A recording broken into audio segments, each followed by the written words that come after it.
আসসালামু আলাইকুম আপা। জি আসসালামু আলাইকুম। কেমন আছেন? জি আলহামদুলিল্লাহ ভালো, আপনি ভালো আছেন? জি আমিও আলহামদুলিল্লাহ ভালো আছি। এই রমজান মাসে আপনার এখানে চলে এসেছি। প্রথমে আপনার নামটা একটু জানতে চাই। জি আমার নাম শাহিদা আক্তার রিমা। শাহিদা আক্তার রিমা। কি বানাচ্ছেন আজকে? খিচুড়ি রান্না করব, সাথে বেগুনি হবে। খিচুড়ি, এখানে সবজি দেখতে পাচ্ছি। জি সবজি খিচুড়ি রান্না করব। সবজি খিচুড়ি। তো প্রথমে কি করবেন? এখানে দেখলাম গরম পানি বসিয়ে রেখেছেন। আসলে গরম পানি আমাদের এখানে, আমরা খিচুড়ি রান্না করার আগে গরম পানিগুলো আগে সিদ্ধ করে নিই, ভালো করে সিদ্ধ করে নেওয়ার পরে ওই কষানোর টাইমে দেই আর কি। তো গরম পানি তো মনে হয় হয়ে গিয়েছে। জি হয়ে গেছে। এখন কি খিচুড়ি বসাবেন? জি খিচুড়ি বসাবো, এটা হয়ে গেছে। আপনি কি সয়াবিন তেল দিয়ে রান্না করে জি খান? সব সময় এটাই করি। সবসময় এটা দিয়ে না? আচ্ছা দর্শক, এখন ভাবি সয়াবিন তেল দিচ্ছে। আচ্ছা এখন কি তেল গরম হতে হবে না? জি গরম হওয়ার পর তারপর কি দিবেন? এই পাঁচটা এটা দিব, এলাচি দারচিনি এগুলো দিব। এলাচ দারচিনি মানে গরম মশলা দিবেন? জি এটা আগে দিয়ে দিব। আচ্ছা।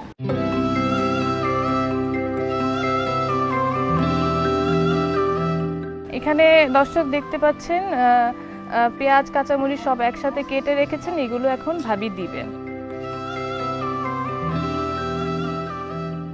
হাফ কাপ পেঁয়াজের মতো, আপনারা আপনাদের পছন্দ মতো পেঁয়াজ দিয়ে নেবেন। সাথে কাঁচামরিচও দিচ্ছেন। কতগুলো কাঁচামরিচ দিচ্ছেন? 4-5টা দিচ্ছি। 4-5টা না? দর্শক এখানে সবজি রয়েছে, এখানে টমেটো, ফুলকপি, গাজর আর আলু, এগুলো দিয়ে রান্না করবেন। এখন আলু দিচ্ছে। এই কতগুলো আলু দিয়েছেন এখানে? এখানে একটা আলু দিচ্ছি। একটা আলু দিয়েছেন। আচ্ছা এরপরে কি দিবেন? পরে সবগুলা সবজি দিব।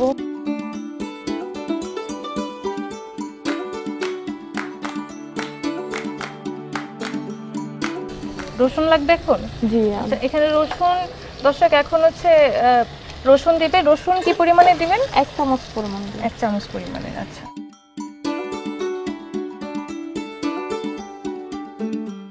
আদা বাটা দিতে হবে এখন রসুনের পর। আদা বাটা, তা আদা বাটা কতটুকু পরিমাণে? এই আদা বাটা 1 চামচ। 1 চামচ পরিমাণে আদা বাটা দিয়েছে। এখন কি দিতে হবে? হলুদ। হলুদ গুঁড়ো না? জি দর্শক এখন দিতে হবে হলুদ গুঁড়ো।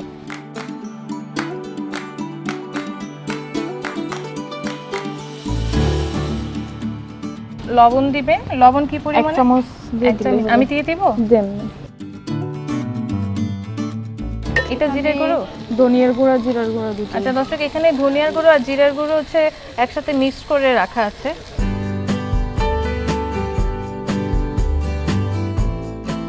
এবার ডালগুলো দিয়ে দেন। এখন ডাল দিতে হবে না? জি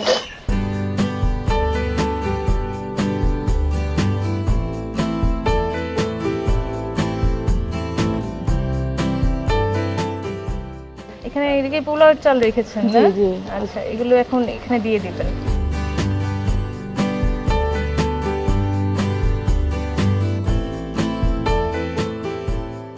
এখন দেখতে পাচ্ছেন গরম পানি দেওয়া হচ্ছে।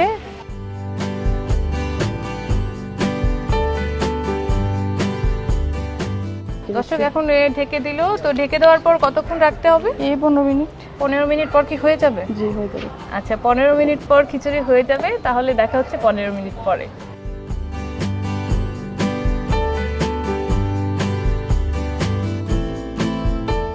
পনেরো মিনিট তো হয়ে গিয়েছে। জি খিচুড়ির কি অবস্থা দেখি তাহলে এখন। জি আচ্ছা।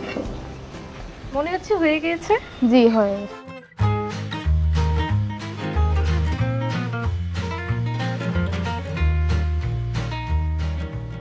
এই নামানোর পর কি করবেন এখন? এখন ওই যে বেগুনিটা ও ভাজবো। বেগুনি ভাজবেন। আচ্ছা ঠিক আছে।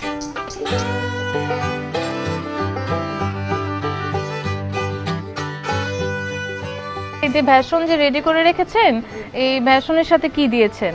বেসনের সাথে বেসন দিলাম, তারপরে চাউলের গুঁড়া দিলাম, তারপর হালকা হলুদের গুঁড়া, লবণ, এরপরে ইয়ে দিলাম, বেকিং পাউডার দিলাম, জিরার গুঁড়ো দিলাম। আচ্ছা, এই সব কিছু দিয়ে রেডি করেছেন। জি। দর্শক, আপনারা এই যে বেগুনগুলো দেখতে পাচ্ছেন, উনি কিন্তু খুব পাতলা করে কেটেছে। নর্মালি হচ্ছে বেগুনি করতে হলে যেমন দরকার হয় তেমনই, তাই না? এর থেকে বড় বড় তো করা যায়। বড় বড় করা যায়, কিন্তু জিনিসগুলো দেখতে তো আর ভালো লাগে না। আচ্ছা, তেল তো গরম হয়েছে মনে হয় না? জি। এখন তো ওই যে বেসনের সাথে এগুলো দিবেন।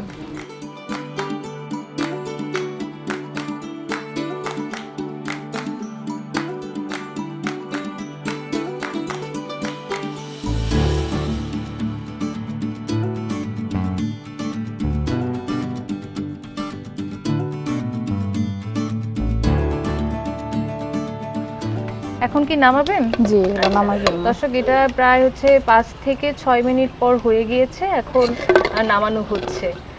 দেখতে কিন্তু অনেক সুন্দর লাগছে, মনে হচ্ছে অনেক সুন্দর করে হয়েছে। আমি একটু আমাদের দর্শককে দেখাতে চাই।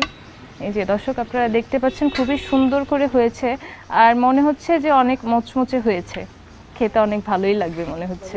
আর কালারটাও কিন্তু খুব সুন্দর হয়েছে। আপনারা দেখতে পাচ্ছেন হালকা একটু লাল লাল, একটু হলুদ হলুদ, খুবই সুন্দর লাগছে দেখতে। ভাবি, ইফতার তো মোটামুটি রেডি হয়ে গিয়েছে, বেগুন ভাজা হয়ে গেছে, খিচুড়িও হয়ে গিয়েছে। চলুন এখন পরিবেশন করে আমাদের দর্শককে দেখাই। জি, আচ্ছা।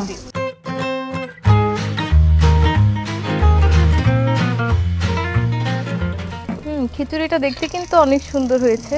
জি, আমি ধরছি, আপনি।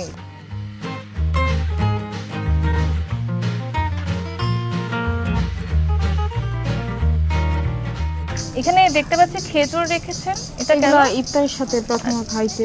আচ্ছা, আপনারা যে ইফতারকে খেজুর খেয়ে তারপর হচ্ছে জি, ভাঙেন। জি। আচ্ছা, তো এখানে দুটো খেজুর দিয়ে দিই। দর্শক, আমাদের ইফতারের রেসিপি আজকে রেডি। আশা করছি আপনাদের ভালো লেগেছে।